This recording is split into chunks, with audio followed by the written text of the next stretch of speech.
Hi, welcome to Duplikium. In this video, we'll show you how you can add your cTrader accounts step by step. Let's get started. Oftentimes, many people get confused between cTrader ID versus the trading account login ID. cTrader ID works like your username to access your profile. The trading account login ID is all numeric. It is the actual trading account linked or stored within your cTrader profile account. To add a cTrader account, you should be able to log in to cTrader using your cTrader login ID, get your trading account login ID, and identify if it's a demo or a real account. The information can be found on the upper right-hand side of your cTrader account,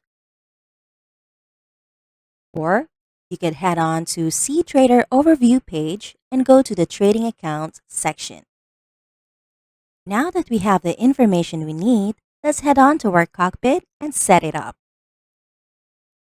In this example, I'm going to add a master account. Let's click on Add Master, and we will fill out this form accurately. Broker technology is cTrader. Then we have to choose our account type. I'm using a demo account, so I select that. Enter our trading account login ID.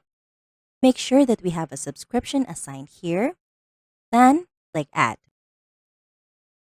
If you are already logged in, you'll be redirected to authenticate the accounts. If not, it'll prompt you to log in. Make sure you are using the correct cTrader ID that has the trading account login ID you want to add.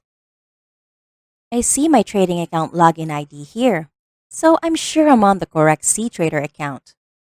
If you have multiple trading accounts just like this, just check the account you want to add. Let's click Allow Access. It'll redirect us back to our cockpit. Let's wait for our master to connect. And we're done. Let's do another example. This time, I'm going to add a cTrader slave account. The twist is that the trading account will be under a different cTrader user login. I filled out this form ahead of time to show you what happens next. Take note of my slave login ID. You'll notice that my slave login ID is not on this list. This means I'm on the wrong cTrader account and I need to log out and log in to the correct account.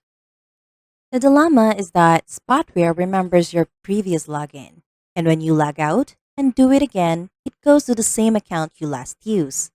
If this is happening to you, you can use Incognito if you are using Chrome or whichever private browser you have. Another option is you can clear cache. If you have completed any of those steps, you can start adding the account again. Back to our cockpit, let's click on Add Slave. As always, let's make sure that the mandatory fields are filled out correctly. Then we can click on Add. It's prompting me to log in, and since I cleared my cache, it now allows me to manually enter the account I want to use. You can see that my slave login ID is now populated on Spotware, so let's click Allow Access.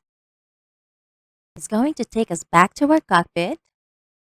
Then let's wait for our slave account to connect. Define our copy settings. Then we're done. I also want to share that on your cTrader Overview page, you can find the Open API tab. It'll show you the connection between your account and Duplikium. If you encounter the channel is blocked to error while attempting to copy an order, visit this page for troubleshooting. If the connection is already authorized, please contact your cTrader broker and request them to enable trading on the Open API with Duplikium Ltd. They know what to do, and it should be done quickly. Please note that cTrader has discontinued the option to add cTrader sub-accounts and replicate cTrader copy strategies. Standard accounts continue to be supported as usual. That concludes our video for today. We hope that you find this helpful in connecting your cTrader accounts. If you are still having trouble, please don't hesitate to reach out anytime. Have an amazing day and we'll see you again next time.